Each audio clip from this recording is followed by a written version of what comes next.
Morning.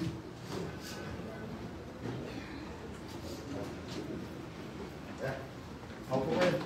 Thanks, Lady.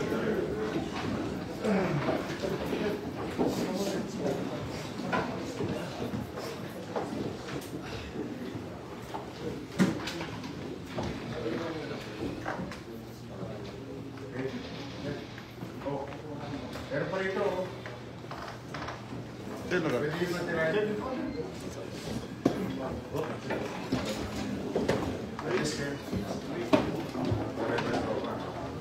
Anyway, good morning. Happy Saturday.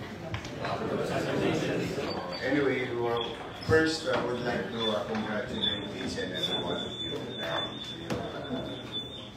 Men, women, uniform personnel of the city, Manila Police District, through the leadership of General Abad for winning the enhanced or tempo competition, being champion.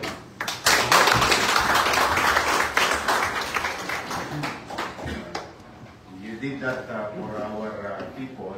At the same time, you continue to nourish and show excellence the known Western Police District in the past. Because as we all know, iba naman sa inyo dito, di madami kakalayo ng edad, except kay Abad. We know that Western Police District at the time, as its golden era, talagang kinikilala ang Western. Now became Manila Police District. Nakakatuwang isipin na at least sa mga veterano natin Police Manila na what you call taga-Western, matutuwa yung mga yun na ang mga pulis ngayon at opisyal ngayon ay patuloy na itinataguyod ang kinam ng mga galyetas, estrella sa kanilang balita.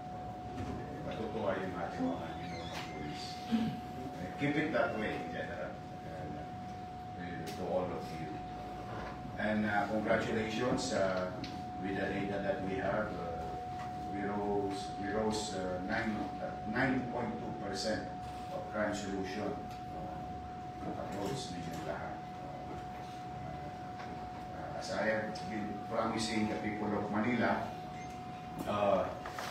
we may and may not apprehend them before committing such crime against property and person. But we make sure that if they do it in Manila, may kalalagyan sila.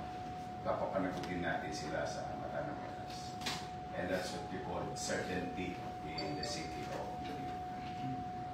So sa inyong lahat, pakisabi sa tropa. Thank you. And happy na nakikita ko sa inyong mga vlog, Pinoy vlog, Pinoy Police Brother. Nagagamit nyo yung mga motor nyo, nakakapasok kayo sa eskalita, kakaroon ng visibility ng police sa gabi. Importante yun. Para medyo andap yung mga tulongers at police.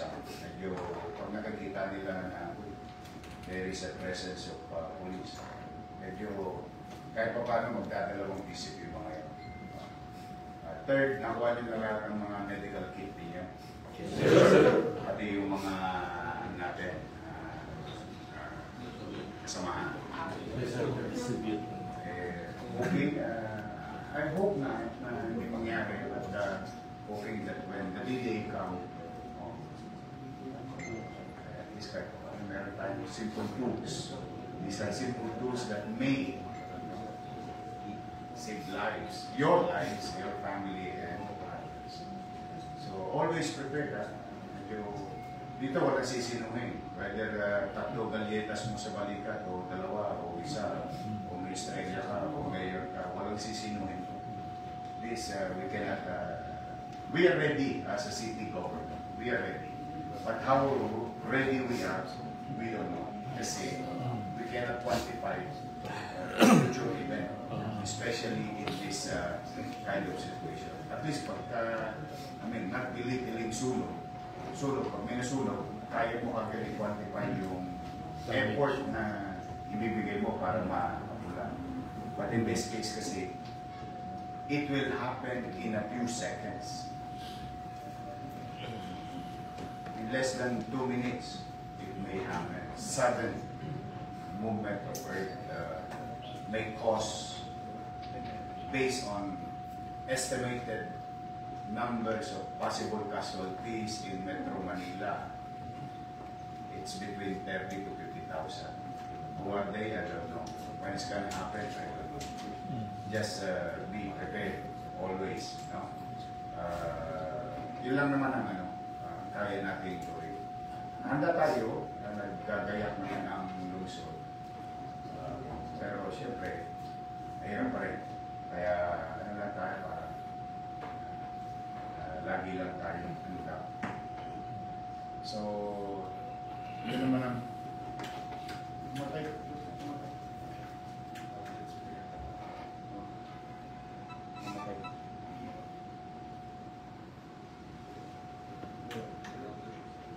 Grounded. Pabuksan mo yan yung pinito. So anyway,